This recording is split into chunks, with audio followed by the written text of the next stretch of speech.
Godless Reads, the Chilling Tales for Dark Night show, where different godless authors read their own work. I'm your host, Drew Stepek, owner of Godless.com and the Godless app, and I'm also a horror writer myself. Kids living in the past. This week on Godless Reads, we bring you Alicia McAdoo, or Doodles as we call her. Doodles hails from Michigan, where I was born, and she constantly releases her own form of horror every month on Godless. I told you all in the last episode that this season we were reaching out to people and saying we want cosmic horror, body horror, and cryptid horror. That said, on this week's episode, Alicia reads her story, Wendigo, from the Splatter Inc. anthology called Cryptid Carnage. Alright, my used car salesman pitch now. Go check out Godless.com. We're doing all sorts of freaking crazy shit constantly. We're releasing new books every day, and we're doing these whack giveaways where we're doing things like giving away pieces of the company. So go check it out. You're not going to find any better indie horror destination in the world. We also got recognized last week for the second time as being one of the weirdest things on the internet. The entirety of the fucking internet. We got a second Webby honoree, which is totally unprecedented for what we're doing. We've also got our own award show at 666awards.com. Go vote for your favorite indie horror stories today. So if you're an indie horror author or publisher and you want to distribute your books on Godless, it's as easy as sending me an email at creators@godless.com. Do it, man. You won't regret it. So kick back, grab your drug of choice, and let Alicia McAdoo take you into her cryptid-filled terror story with Wendigo.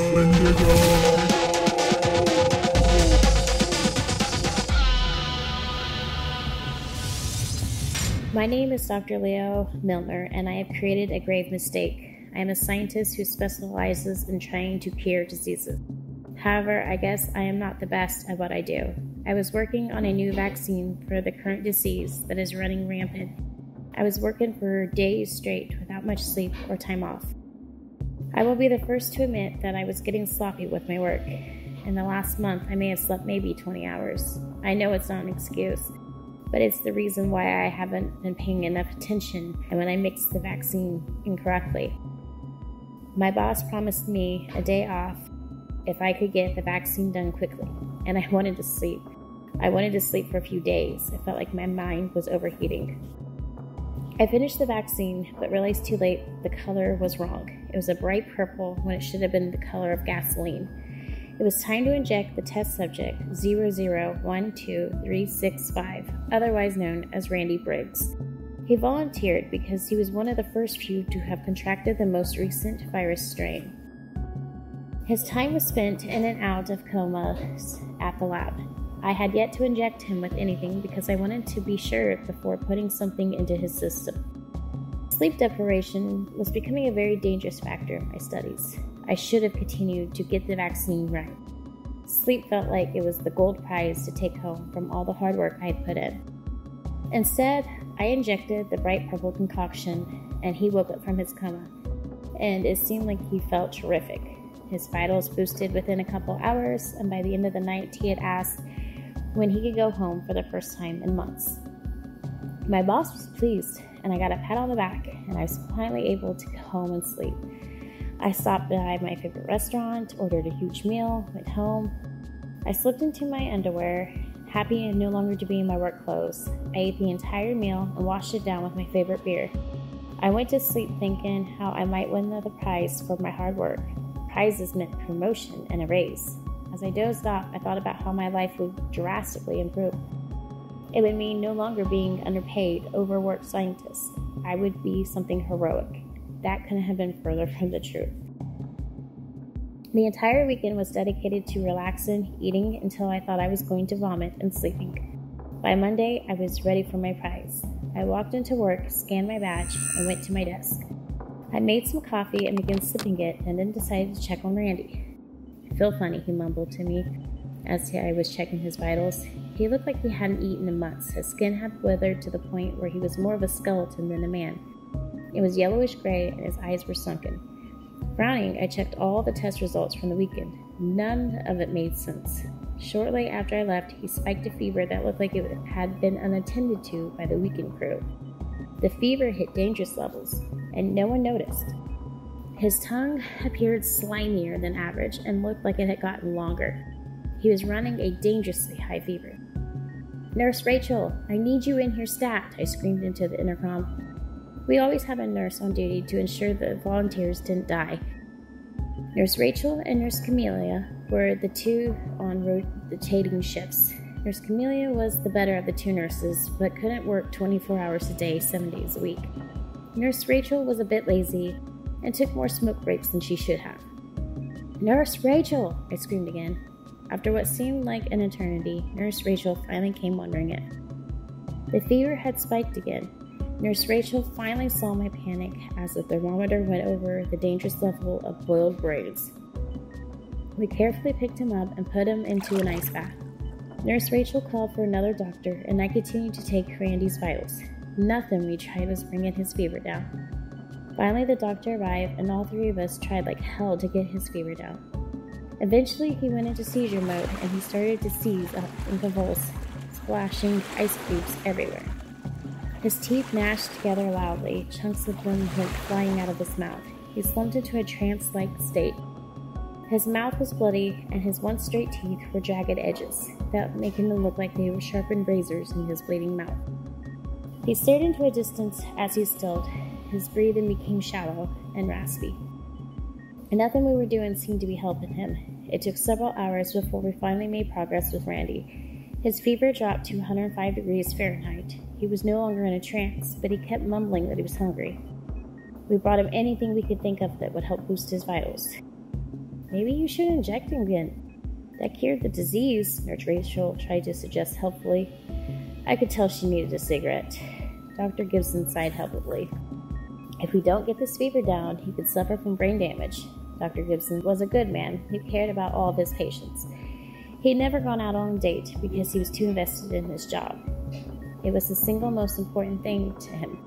He was a very sweet man and would have given half his lunch to any homeless person he saw. "We may not have a choice. In less than an hour, he could die," Dr. Gibson said as he tiredly cleaned his glasses on his coat. Nodding, I went to go get the vaccine. I had no idea what would happen if I injected Randy twice. My knees felt shaky as I held the syringe in my hand. "Please, God, let this work," I whispered to myself as I went over to Randy. I injected him once more in the arm. We waited. Minutes ticked by loudly as we continued to monitor Randy's vitals. The room was too quiet. My heart was beating too fast in my chest, and I realized I was holding my breath. I exhaled with a whoosh. Fever was holding steady at 105. Suddenly, Randy looked at Dr. Gibson. "I am hungry," he screamed. His voice sounded different, almost strangled cat sound, not like him at all. Before Dr. Gibson could blink, Randy leaned over and bit him right in the throat. I will never forget the sound of Randy chewing through the doctor's flesh. Blood spurted everywhere, and all I could hear was the muffled scream from Nurse Rachel. I was frozen in fear. Randy no longer looked like himself. He had a closer resemblance to a Wendigo than a human. West Virginia was full of legends about Wendigos. I'm not sure where the myths originated from, but I grew up listening to stories about them from my grandpa. He had said he had been hiding out by an old lumber factory once, and he had seen one. Randy stood up and grabbed Nurse Rachel by the throat. He let out this horrible screeching sound and slammed his fist into her chest and ripped out her still beating heart. Then he noisily started to munch on it like it was his favorite candy. I stood frozen. I could feel my fear trickling down my leg. The carnage Randy was inflicting on victims flew everywhere. Chunks of flesh and gore were hitting the walls as Randy ate the bodies of my colleagues. I ran out of the room as fast as I could. I should have alerted the police, but my main concern was getting to safety. I grabbed my cell phone and things from my office. I could hear Randy's screeches and horrible screams of everyone in the building who encountered him. These were great people who would never hurt a fly. Unfortunately, they were paying for the mistake I selfishly made. I did a quick search of the nurse's station for anything I could help to find me. The only things of possible use was a nail file and a first aid kit. I grabbed them both and tossed them into my backpack. My backpack was already heavy because it contained my research notes. Somehow I had managed to cram the first aid kit into the backpack. In passing, I grabbed some bottled water and someone's lunch and made my way up to the roof. Halfway to the roof, I got a brilliant idea. I had all the controls set on my phone to lock down the entire building. The only problem was I had to get to the roof first. Otherwise, I'd be trapped in the building with the monster that used to be known as Randy. I swung my heavy and overfilled backpack onto my back. Hungry. Randy's mangled sounded voice shrieked behind me. He grabbed my arm and tried to bite me. Panic, I shoved him hard into the wall and took off into full sprint towards the roof door. Randy let out this god-awful screech that hurt my ears. Blood was dripping from my ears as I tried to run to safety. Ever been in a hurry and you trip or get your sweater caught on the door? Yep, same thing happened to me. I tripped over my own feet and went sprawling onto the floor. My chin hit the cold concrete, hard, blood bursting from the wound. I am hungry. A low growl sounded behind me. Standing up quickly, I swung around to see what was left of Randy standing there snarling at me. "Oh, Randy, I am so sorry," I whispered. I took off running and slipped in my bed this time. Randy caught my foot and shoved it into his mouth. He chewed through my entire shoe in seconds. His fingernails had tripled their size and was able to slice through my calf muscle like it was butter. "I'm sorry, Randy," I whispered to him, and then I kicked him as hard as I possibly could. The first kick did nothing. He chomped down on a piece of my exposed and bleeding calf muscle. Groaning loudly, I kicked him again, and this time it was hard enough for him to drop my leg. Thankfully, he didn't chew my foot off, but he did leave a nice gash on top of my foot. I took off running, or at least limping in the frenzied pace. I know what you're thinking, what a coward I turned out to be. You're right, I am a coward. I messed up to the point that there was no more trying to fix it. I needed to get to the roof so I could get help. The building needed to be on lockdown for me to have any hope. Making my way to the roof, I cursed the lab for being on the bottom floor. There are 14 floors in this building alone. When I reached the roof, I was gasping for air. I closed the door behind me and pressed lockdown on my phone and slid to the ground. I called the police and explained the situation. However, they didn't believe me. They weren't going to send anyone. Couldn't blame them. I mean, I wouldn't have believed myself if I hadn't witnessed it with my own eyes. I gulped down the water that was in the backpack, and then I started to take pictures of all my notes on my phone. There were so many detailed pages, but I didn't want to have it backed up. Once I finished taking pictures of everything, I saved it all to an SD card. This particular SD card was armored enough that nothing could happen to it. And then I heard a sound that turned my blood dead in its tracks. The sound of the building collapsing. Running over to the edge of the roof, I witnessed another horror. Randy had eaten his way out the side of the metal building. Blood was pouring out of his mouth as he chewed on concrete. I had no idea how he could bite, let alone eat the building. He was doing it without stopping. Listening to that sound was more horrifying than listening to someone being chomped on. He got out of the building. He saw me looking at him, and he smiled. This smile could terrify anyone. Jagged metal, flesh, and blood formed his smile. He didn't care that he had metal stuck in his gums. I could see his fingernails from the rooftop. They were long and sharp and covered in blood, and one of the nails looked to be trailing someone's intestines. He made it to another building, and I could hear the screams coming from inside. He was no longer using words, just snarling loudly. Then he made his way to the woods surrounded the town. He stopped and turned to look at me one more time. He smiled, sort of waved at me, and then left. I had created a monster, and now it was loose. I called the police once more and told them what I had witnessed. They hung up on me. I tried the door to get back into the building, but it had locked inside. I was trapped on a building that was closed for summer. No one had survived by the sound of the things, and I had nowhere to hide. I had unleashed a monster into the world, and I was responsible for the carnage. There was no way of getting down from the roof. The night was coming, and it was going to get cold. I did not want to be stuck up here with only my notes to burn. I had to warn everyone of my mistake. I couldn't be that irresponsible. I looked over the edge of the roof to see a couple little roofs toward the ground.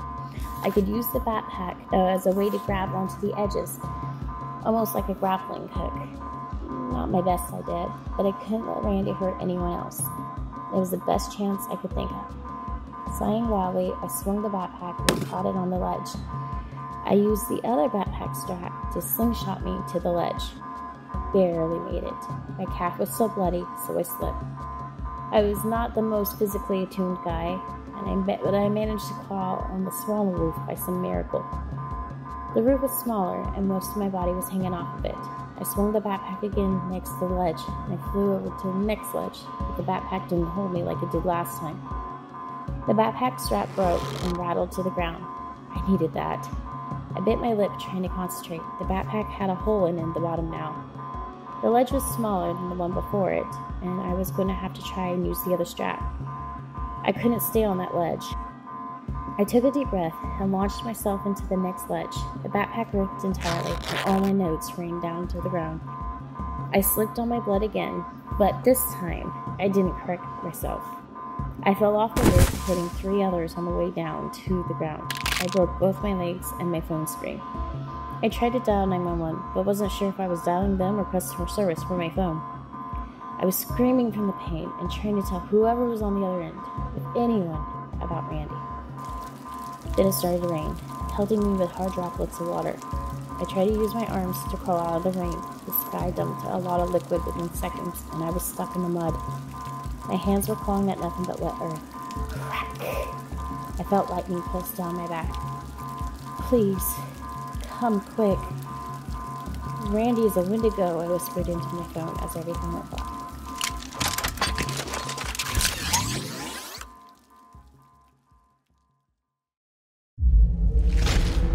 Chilling tales for dark nights.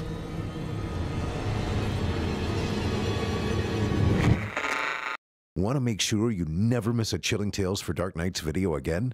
Be sure to subscribe and hit that bell to turn on notifications.